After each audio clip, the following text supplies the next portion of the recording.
Natuntunan ng pulisya ang 2 sa 4 na sangkot sa pagtangay sa isang nakaparadang motorsiklo sa Caloocan nitong Mayo. Ang 2 suspect nakakulong na pala dahil sa iba pang insidente ng carnapping.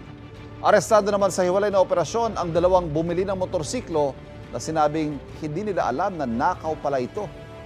Laging una ka sa balita ni James Agustin, exclusive.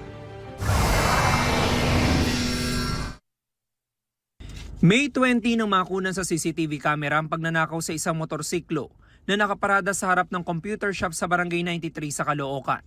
Ang motorsiklo makikitang isinakay sa puting van. Sa follow-up operation ng Caloocan Police nakilala ang mga sospek.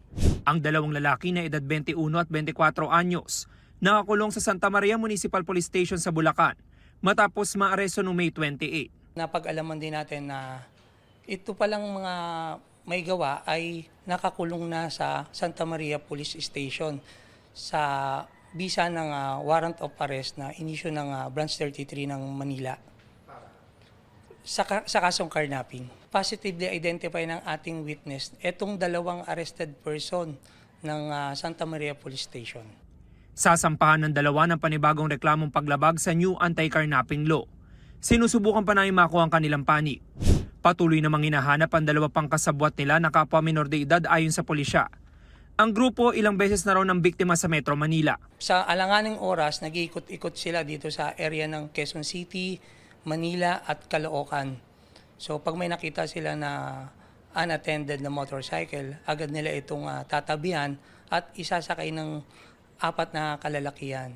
Afterwards ito ay binibenta naman nila ito ng online dun sa may group chat sila eh.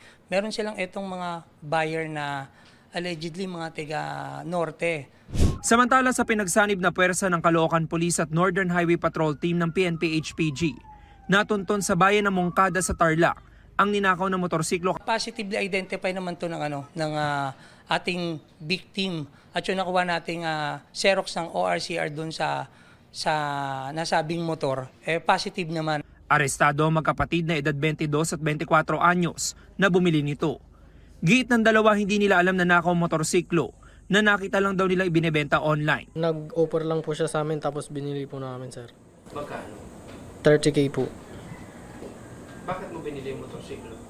Siya po, sir, ang bumili. Sir, nabili ko lang po yung motor, sir. Alam mo nakaw. Hindi po. Maharap ang 2 sa reklamong paglabag sa anti-fencing law. Ito ang unang balita.